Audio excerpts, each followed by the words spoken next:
लेकिन यही चल रहा था कि अभी समय आ गया कि मोगा का अपने विलेजेस का विकास करें, जो बहुत सालों से हुआ नहीं, और ज़रूर करेंगे क्योंकि मोगा हमारा सबका शहर है। और being a citizen of Moga, Moga की बेटी, मेरा फ़र्ज़ बनता है कि अपने मोगा शहर को ज़्यादा से ज़्यादा ऊपर लेके जाएं आने वाले समय में। बस अभी सब बूथ्स पे जाएंगे और मिलेंगे, देखेंगे लोगों को, और कहीं ना कहीं वो भी वेट कर रहे हैं कि मालविका सूद हमारे बूथ पे ज़रूर आएगी, और जितने भी हमारे वॉलंटियर्स ड्यूटी पे हैं उनको मोटिवेट करेंगे।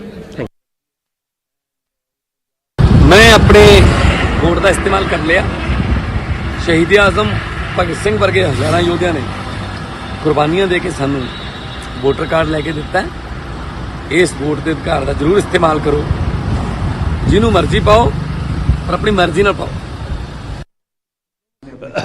ऐसा है कि मैं सारे पंजाब वासियों को ये हाथ जोड़कर बेनती करना चाहता हूं कि पंजाब की बड़ी चुनौतियों को सामने रखते हुए, अपने जो हक हकूक़ हैं उसका इस्तेमाल करते हुए, पंजाब की नौजवानी और किसानी के सामने जो समस्या है उसको सामने रखते हुए, जात प्रांत धर्म से ऊपर उठकर पंजाब, पंजाबी और पंजाबियत को सामने रखते हुए अपने मत का प्रयोग करें।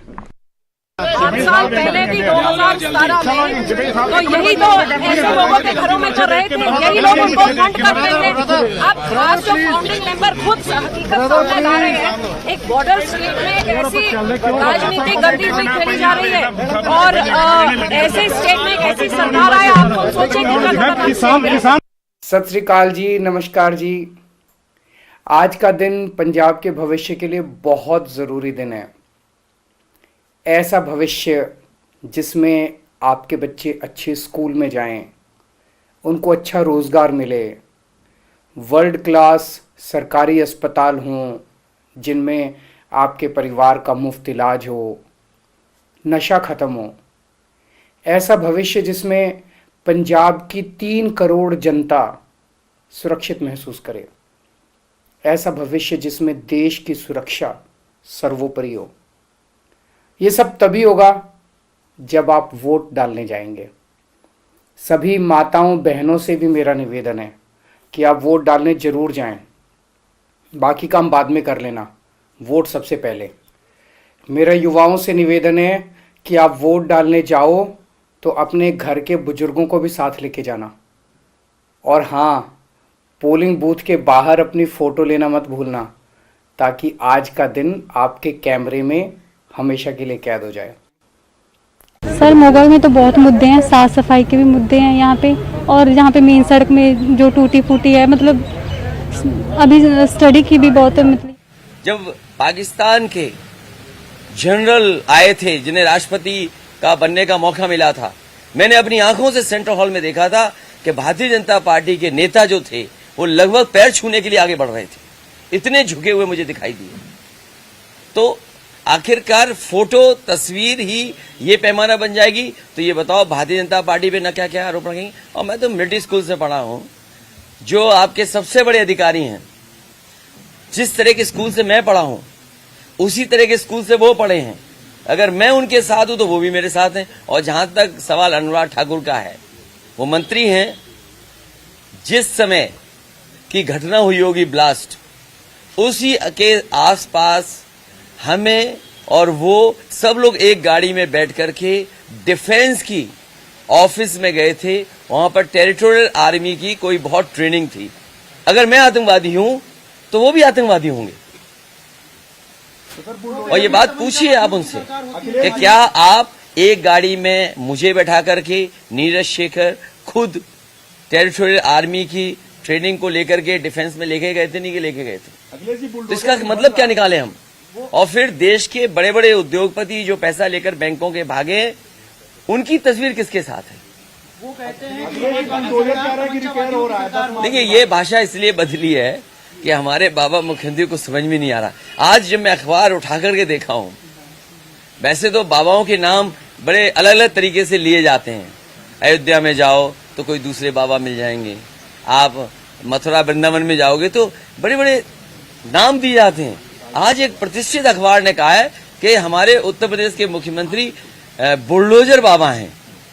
बताओ, एक देश का और प्रदेश का सबसे प्रतिष्ठित अखबार योगी बाबा न कह करके उन्हें बुलडोजर बाबा कह रहा है, तो इस पर उन्हें तकलीफ होनी चाहिए कि खुशी होनी चाहिए? और बुलडोजर अगर मेंटेनेंस पे है तो मेंटेनेंस के बाद ठीक होकर के आएगा, तो क्या मंत्री पुत्र जिसने किसानों के ऊपर जीप चढ़ाई थी, क्या बुलडोजर उधर जाएगा कि नहीं जाएगा? बुलडोजर लखीमपुर जाएगा कि नहीं जाएगा? और एक माफिया क्रिकेट खेल रहे थे, इनाम उन पर 25,000 है, क्या वही बुलडोजर उधर जाएगा कि नहीं जाएगा? और फिर आप पता करिए, पहले मुख्यमंत्री होंगे जो जेल में जाकर के कॉफी, चाय, ड्राई फ्रूट, नाश्ता माफियाओं के साथ किए और 3 घंटे गुजारे उन्होंने बनारस जेल में। क्या माफियाओं के साथ 3 घंटे गुजारे कि नहीं गुजारे, ये बताओ आप। किससे मिलने गए थे आप, इसका खुलासा? ये मुझे जानकारी नहीं है। अगर मुझे सीसीटीवी रिकॉर्डिंग मिल जाए तो शायद मैं बता सकूंगा कि किसके साथ 3 घंटे उन्होंने गुजारे थे, चाय, नाश्ता, ड्राई फ्रूट खिलाए थे। और मैं एक एक पत्रकार को जानता हूं, उनके चेहरे से पढ़ सकता हूं, आपको पता है लेकिन आप बताओगे नहीं। सर, आप बुलडोजर की बात करते हैं, भाजपा सरकार में ऐसी बहुत सारी जगह हैं जहां बुलडोजर नहीं पहुंच पाया। सरकार में आने के बाद क्या अखिलेश यादव उस बुलडोजर को उधर? देखिए, ये चुनाव इसलिए है कि प्रदेश कानून से चले, नियमों से चले, संस्थाएं मजबूत हों। समाजवादी पार्टी की कोशिश होगी कि संस्थाएं मजबूत हों, संस्थाएं अच्छी हों। हम संस्थाओं को हटाकर के कोई नया राज नहीं ला सकते, क्योंकि हम लोकतंत्र में रह रहे हैं। इसीलिए मैंने कहा ये उत्तर प्रदेश का चुनाव देश का सबसे बड़ा चुनाव होने जा रहा है, क्योंकि इस चुनाव के बाद लोकतंत्र बचेगा कि नहीं बचेगा। लोकतंत्र बचाने का चुनाव है, संविधान बचाने का चुनाव है और उत्तर प्रदेश को खुशहाली के रास्ते पर ले जाने का चुनाव है। सर, पेंशन बहाली और इनके झूठे लोगों को सोचो, बेंगलोर तो लखनऊ, सैफई, इटावा से बहुत आगे है।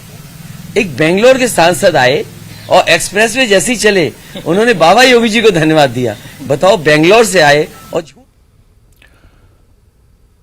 तो समाजवादी पार्टी सदर अखिलेश यादव मीडिया से बात कर रहे थे और वो योगी सरकार पर उनका सीधा सीधा निशाना था कि पिछले 5 सालों में योगी सरकार ने क्या कुछ किया है और क्या कुछ नहीं किया है। लेकिन जाहिर सी बात है कि आज आवाम के फैसले का दिन है। यूपी में तीसरे मरहले के तहत 16 अजला की 59 सीटों पर वोट डाले जा रहे हैं और इसके अलावा पंजाब की कुल 117 सीटों पर एक ही मरहले में आज पोलिंग का अमल जारी है। आज फैसला आवाम को करना है। आवाम अपने जहन में क्या कुछ रखकर वोट करेंगे, या आवाम आज किस पर भरोसा जताते हैं, या आवाम किसके वादों पर एक तरह से यकीन करेंगे, ये तमाम चीजें 10 मार्च को पता चलेंगी। लेकिन आज फैसले का दिन है। बहुत खास मेहमान मेरे साथ जुड़े हुए हैं तीसरे मरहले की इस पोलिंग पर, और पंजाब की पोलिंग पर हम बात करेंगे। मेरे साथ यासिर जिलानी साहब बीजेपी से हैं, प्रेम कुमार जी सीनियर सहाफी हैं, मोहम्मद अब्बास साहब समाजवादी पार्टी से हैं, उमाशंकर पांडे जी कांग्रेस से हमारे साथ अभी जुड़ेंगे। सभी का बहुत इस्तकबाल है। मैं सबसे पहले यासिर जिलानी जी आपसे शुरुआत करना चाहूंगा। यासिर जिलानी जी, 2017 में शानदार रहा था यह मरहला। उमाशंकर पांडे जी भी मेरे साथ जुड़ चुके हैं। उमाशंकर जी, आपका भी बहुत इस्तकबाल है। यासिर जिलानी जी, यह मरहला, तीसरा मरहला बीजेपी के लिए 2017 में बहुत शानदार रहा था। 2022 5 साल में क्या आपको लगता है कि एक बड़ा बदलाव आया, या ऐसा क्या बीजेपी ने इन 5 सालों में किया है जो उसे लगता है कि उसकी यह कारकर्दगी 2017 वाली 2022 में बाकी रहेगी?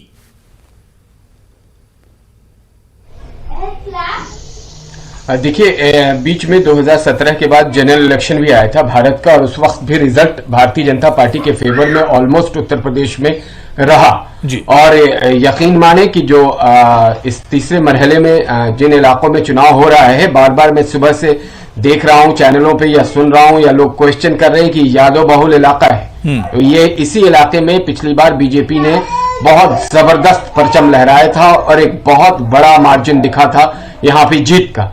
उसको दोबारा भी दोहराने जा रही है भारतीय जनता पार्टी। देखिए, अबू हुरैरा साहब, समझने की जरूरत है, विकल्प नहीं है। आप विकल्प में किसको देख रहे हैं? एक तरफ ऐसे लोग हैं जिनका इतिहास मेरे सामने, आपके सामने और तमाम उत्तर प्रदेश के लोगों के सामने है कि उन्होंने सरकारें कैसी चलाई हैं। एक उनके साथ और दूसरा जो दल है कांग्रेस, वो पिछले 30 साल से उत्तर प्रदेश में नहीं है। उनके राजनीति करने का तरीका, तौर तरीका उत्तर प्रदेश के लोगों ने देखा, समझा, तो उन्हें ऐसा वहां से उनकी छुट्टी करी कि अब मुझे लगता है कि वो लुप्त होने के कागार पे खड़े हैं। रही बात अखिलेश यादव, जो कि बड़ी बड़ी बातें करते हैं, लेकिन वो अपनी बातों पे कहीं ना कहीं कॉन्ट्रडिक्ट करते हैं। अपनी सरकार में जो उन्होंने कृत्य करा हुआ है, समाजवादी जिस तरीके से थानों में समाजवादी एक जात के लोग हुआ करते थे, प्लॉट पे एक जाति के लोग कब्जा करते थे, उत्तर प्रदेश को पूरा पंगु बना दिया था, लॉ एंड ऑर्डर किस पॉकेट से चला करता था। एक फैमिली, एक परिवार के 26 लोग बड़े बड़े ओहदे पे बैठे हुए थे और वही उत्तर प्रदेश को कहीं ना कहीं गवर्न कर रहे थे। उनके बिना कहे हुए, उनके बिना मुहर लगाए हुए उन 26 लोगों के उत्तर प्रदेश में एक छोटी सी फाइल भी एक महकमे से दूसरे महकमे में नहीं जा सकती थी। यासिर जिलानी जी बीजेपी का इन्हीं मुद्दों पर चुनाव लड़ रही है, और मैं गुंडा यासिर जिलानी जी बीजेपी का इन्हीं मुद्दों पर चुनाव लड़ रही है, जो मुद्दे आप गिना रहे हैं। जी जी, इन्हीं मुद्दों पर चुनाव लड़ रही बीजेपी। बता रहा हूं कि उत्तर प्रदेश के लोगों को आज तीसरा मरहले में वोट डालने जा रहे हैं। अगर वो लोग देखेंगे तो उन्हें बातों को रिकॉल करने में ज्यादा आसानी होगी। हम मुद्दे पे लड़ रहे हैं, विकास जो हमने किया है, हमने जो अपने मैनिफेस्टो में जो नहीं, तो मैं यासिर जिलानी जी, मेरा सवाल यही कि जो आपने विकास किया है, उस विकास का जिक्र आप क्यों नहीं कर रहे हैं? जो तरक्की बीजेपी ने की है, उस तरक्की का जिक्र बीजेपी क्यों नहीं कर रही है? आप आंकड़े लेकर क्यों नहीं बैठे हैं कि बीजेपी ने इतने एम्स बनवा दिए, बीजेपी ने इतने स्कूल बनवा दिए, इतने हॉस्पिटल्स बनवा दिए? इन आंकड़ों पर चर्चा कीजिए।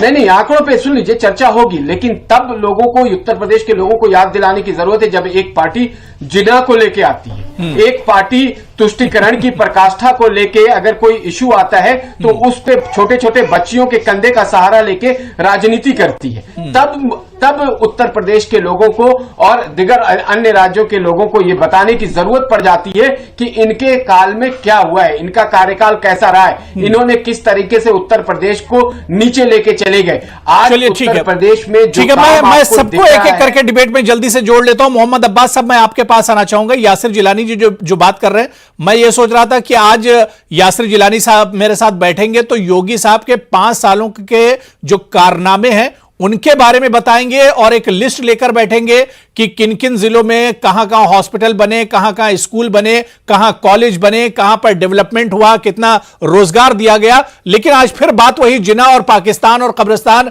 और गुंडागर्दी और माफियाओं की हो रही है। अब्बास साहब,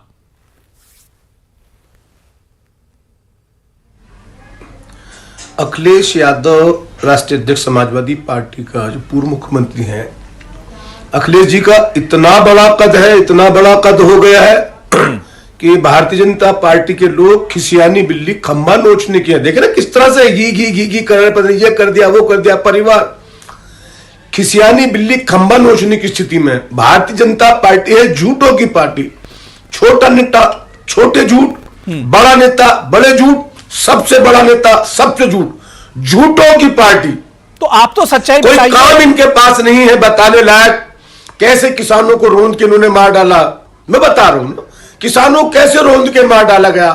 कोरोना काल में गंगा जमुना के तट कैसे लाशों से पड़ गए, कैसे 50,000 का सिलेंडर बिका, कैसे 1 लाख का बेड बिका, कैसे कफन चोर गैंग, कोरोना में कफन चोरी का धंधा था बागपत में। जिला अध्यक्ष बीजेपी ने लिखा, हमारे नेता हैं, इन पर कार्रवाई ना करो।